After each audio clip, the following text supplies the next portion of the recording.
Chairman sir, regarding the AMSS system incident that has happened, it was flagged on the 6th of November, and immediately Airport Authority of India, under which the air navigation systems and the air traffic control is running, they have immediately identified the system, and it is absolutely wrong to say that the system was not functioning, because there was a delay that was observed in the system.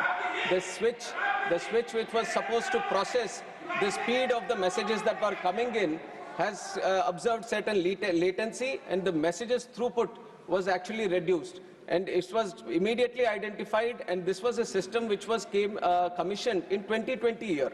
And it was there for 10 years, and the maintenance of this system, the O&M of this system, was being done by ECIL, the Electronics Corporations of India Limited.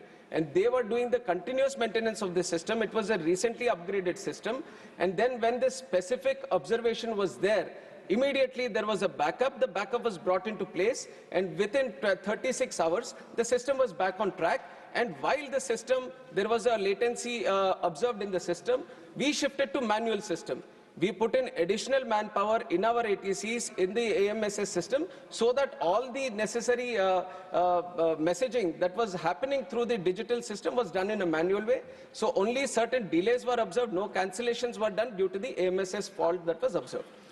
Second supplementary, Shri Ramji Lal Suman.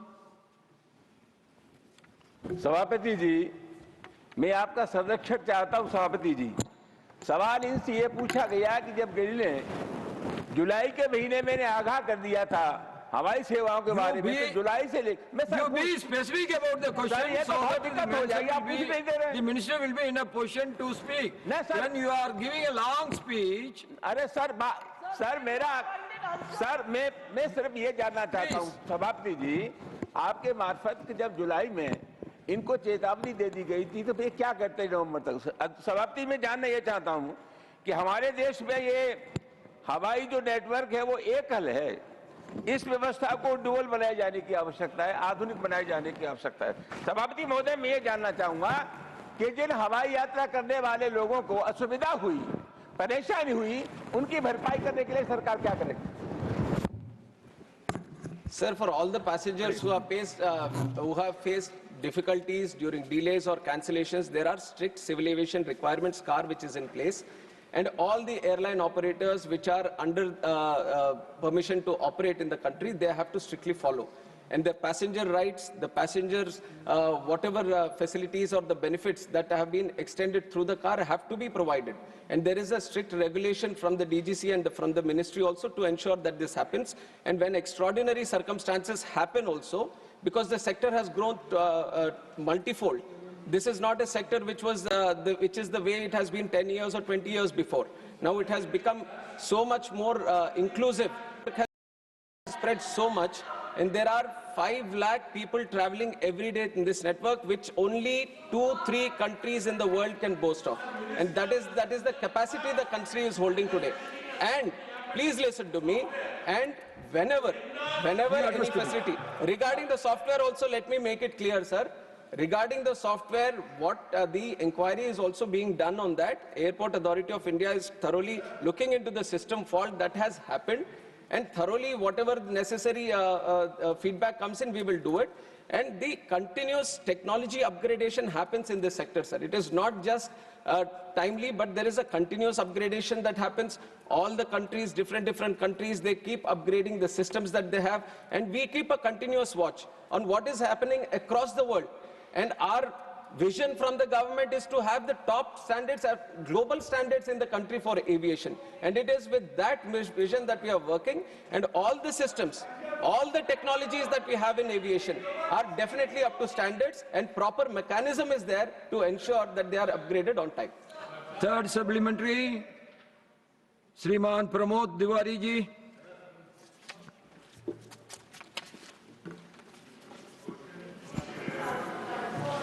Sir, मैं आपके माध्यम से माननीय नगर विमानन मंत्री जी से एक सीधा सा सवाल पूछना चाहता हूं। ये AMSS, इसकी वजह से तकनीकी गड़बड़ी आई और लाखों यात्री प्रभावित हुए। मैं कल दिल्ली आया था एयरपोर्ट पे, तो वहां भी काफ़ी बड़ी संख्या में लोग प्रभावित थे। तो ये जो इंडिगो का डिफेक्ट आया था, क्या ये AMSS का था? अगर AMSS का नहीं था तो क्या था, कृपया बताने की कृपा करें। सर, जो इंडिगो का क्राइसिस अभी देखने को मिला वो AMSS से रिलेटेड नहीं है। इंडिगो के इंटरनल ऑपरेशंस में उनके जो क्रू रोस्टरिंग सिस्टम है, उनका जो अपना इंटरनल प्लानिंग है, उसमें गड़बड़ी के कारण ये सब हुआ है। ये FDTL में जो बदलाव, I am expanding on this question sir, because the house also wants to know and the nation also wants to know, so I would like to spread some light on this. 1st November 2025, there have been new FDTL guidelines into place. We have had thorough consultation with all the stakeholders when we have changed it, and due process has been done for that. And in April, under the guidelines of High Court, under the order of the High Court, it has come into implementation. There were 22 FDTL guidelines, 15 of them from 1st of July, and 7 of them from 1st of November. There was no problem from what was happening in 1st of July, and there were some variations that were required by the airlines for the guidelines which were proposed from 1st of November. There were multiple stakeholder consultations done, not only with INDIGO, we have other players in the industry also, with everyone. Multiple stakeholder consultations regarding the FTL, where we have been very, very strict, saying that there has to be no compromise on safety. Safety is the topmost priority. We care for the crew, we care for the pilots, and we care for the safety of the entire system, we care for the passengers. So from the ministry, we have made it very, very clear to all the airlines that they have to follow the rules. And from 1st of, I'm just expanding so that you get the whole understanding of the issue. 1st of November, since this has happened, DGCA has been in continuous consultation. They wanted some variations, all the airlines, not just one airline, all airlines have come back because they vary in the operations. Some are having night operations, some are operating heavily in the northeast, some have ATR specific operations. So even if you talk about airlines, they all have different kind of operations. And because of the operations and because of the FDTL guidelines, which is a uniform blanket on all the airlines, they all have come for different variations. DGCA has sat with all the airlines. Wherever there was no compromise on the safety, after thorough consultation and after thorough safety risk assessment, necessary variations, necessary exemptions have been given beforehand itself. And on 1st of December also, this was on 1st of November. What honorable member has also observed, we are talking about December 3rd, after 1 month. So there was 1 full month of operations in the new FDTL also. Why I am mentioning this point, even though we are saying because arise, there have been a lot of internal complications. This is a day-to-day operations thing that the INDIGO should have maintained. INDIGO was supposed to manage the crew, was supposed to manage the roster through its day-to-day operations.